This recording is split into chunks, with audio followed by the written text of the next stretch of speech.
يا جماعة، ازيكم عاملين ايه؟ حشتوني قوي قوي. ايه الاخبار؟ مش عارفة ليه ببدأ بدايات رسمية قوي. من فترة كده زي ما انتوا عارفين ان انا لسه متخرجة، فحاسة اكتر بالفراغ وبالتوهان والتشتت والحاجات دي بعد التخرج. دي مشاعر طبيعية جدا. ف من يومين كده جه في دماغي اسئلة عن الفراغ وليه احنا بنحس بفراغ وليه بيحصل اصلا وكده. فكتبت شوية حاجات كده، حبيت يعني ان انا اشارك وجهة نظري وبرؤيتي الجديدة عن الفراغ. بصراحة امبارح كنت بفكر كده وبسأل نفسي، هو الفراغ ده حاجة حلوة ولا حاجة وحشة؟ لقيت الإجابة، وهي ان الفراغ مش دايما سلبي زي ما احنا فاكرين. بصوا يا جماعة، الفراغ اللي جوانا معناه حاجتين، حاجة منهم إيجابية وحاجة منهم سلبية. الحاجة الإيجابية دي اللي احنا هنتكلم عنها النهاردة، والسلبية نخليها في فيديو تاني. الإيجابي في الموضوع هنا هو إن الفراغ في حياتك معناه إن حياتك فاضية. معناه إيه؟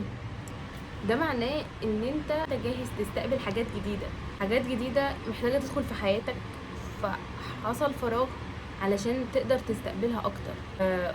ويبقى في مساحة للحاجات الحلوة ديت إن هي تدخل أكتر في حياتك. جاهز تستقبل بقى حاجات جديدة، جاهز تستقبل ناس جديدة، شغلانة جديدة، أصدقاء جداد، علاقات جديدة، ألاقي وقت لنفسي. فاحتفل وانت فاضي، يعني سيلبريت كده. بس ان انت فاضي، انا عارفه انه احساس وحش، بس خد الايجابي منه. شوف فكر فيه بطريقه او بوجهه نظر جديده، بوجهه نظر مختلفه. يعني الفراغ جاي بيقول لك احتفل ان انت في مساحه وفي فضا في حياتك، تشوف وقت لنفسك، تشوف وقت ان انت تعرف على ناس جديده، تدخل حاجات حلوه في حياتك اكتر. وطبعا لو سيبناه يتحول لحاجه سلبيه، ودي زي ما انا قلت لكم ان احنا هنتكلم عنها في فيديو تاني.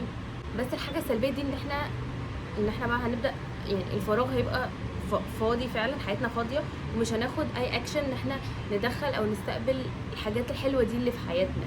فهتلاقوا ان الفراغ اوضتكم اكنها فاضيه. الفضا ده معناه ان انت خلاص تجيب عفش جديد، تحط دي هنا، تحط ديكور مش عارفه ايه. لو انت فضلت سايبها فاضيه ومفيش حاجه هتتغير، بل بالعكس هتحس بالوحده، هتحس بمشاعر سلبيه ووحشه قوي. فاهميني؟ فمعناه بيقولك ان انت جايز تبدا حياه جديده، بدايات جديده. غيرك ما عندوش وقت. يعني عايزاك تعرف نعمه الفراغ ديت اللي احيانا او اوقات كتير بتجيلنا. مش بتكلم عن الفراغ اللي هو ان هو طول وقتي او طول حياتي انا فاضي، انا حاسس بفراغ. لا، انا قصدي الفراغ اللي بيجي في مراحل انتقاليه من حياتك، زي مثلا المرحله اللي انا حاسه بيها ديت، مرحله ما بعد التخرج. مرحله مثلا لما انت تكون خلصت شغل وبتبدا شغل تاني او بتدور على شغل تاني، في فضا في النص. مرحله لما انت تكون استقلت من شغلك، ان انت داخل ان انت مثلا هتبدا بدايه جديده، تروح تسافر، خلصت كل حاجتك هنا وبتستعد ان انت تسافر. فبالتالي هتحس بان في فجوه كده في النص. فاحمد ربنا واحتفل ان انت عندك وقت، تلاقي نفسك ان انت ترتب اولوياتك، ان انت تفكر في نفسك شويه، تقعد كده تخطط تاني، تشوف، تحط اهداف جديده، تشوف انت المفروض تعمل ايه في الخطوه الجايه من حياتك. فدي لوحدها حاجه حلوه وحاجه ايجابيه للفراغ او عن الفراغ نفسها. ففكر بس ان انت تشوفها، او اسمح لنفسك ان انت تشوف الحاجه السلبيه بمفهوم او معنى ايجابي اكتر. عايزاك كده تتخيل حياتك، هشبهها لك بمثال بسيط.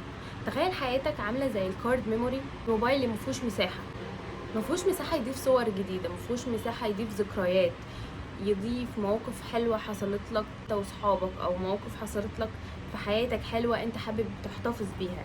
مفيهوش مساحه ان هو يضيف افكار جديده، اي حاجه بقى، هو مفيهوش مساحه. فتخيل انت حياتك كده. لو انت بقى الفرق بينك وبين الشخص اللي هو المشغول، اللي هو المسحول في حياته، او مسحول مع نفسه، مع عيلته، مع اي حاجه، المهم ان هو مسحول عامه في حياته، مش لاقي وقت لنفسه، مش لاقي وقت ان هو يكون صحاب جداد، يتعلم حاجه جديده، يعرف اكتر عن نفسه، ياخد كورس الفلاني ايا كان. بس شوف ان انت الفرق بينك وبين الشخص اللي هو الفاضي خالص، وبين الشخص المشغول قوي. هي طبعا دي حاجه اكستريم قوي، اللي هو المشغول قوي والفاضي قوي، انا بتكلم على اللي في النص. بس انا قصدي بوريك الفرق بين الشخص اللي هو المشغول قوي، اللي هو حياته ما فيهاش حاجه، ان هو مش عارف يضيف، ما فيش مساحه، فانت بالظبط تخيل نفسك عامل زي الكارد الميموري او كأنك الشخص المشغول، مفيش مساحه ان هو يضيف حاجه جديده لحياته.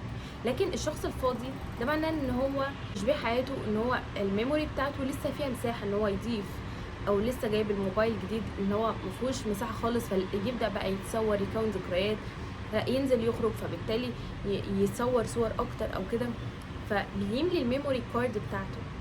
فاهميني؟ حاسه ان المثال ده بجد حلو قوي وبسيط وتشبيه حلو قوي للفراغ يعني. ف يعني حبيت اشارككم نظرتي المختلفه الايجابيه عن الفراغ. فاحمد ربنا ان انت فاضي دلوقتي، ان انت تدخل لحياتك حاجات جديده. فعايزاك تعمل كده، تسمح لحياتك ان يدخل لها حاجات حلوه ومفيده. ما تسيبش نفسك للفراغ اللي هو القاتل المميت، لا خالص. انا قصدي ان انت اقف للحظه وشوف معنى الفراغ من الناحيه الايجابيه، وابدا بقى اتحرك. شوف لا انا هملي حياتي اكتر، هضيف حاجات حلوه، هتعلم حاجه جديده، اروح الكورس الفلاني، المهم ابدا وخلاص. ان الفراغ ده تملاه باي طريقه ايجابيه. بس اشوفكم فيديو جديد بقى، وتشاو تشاو.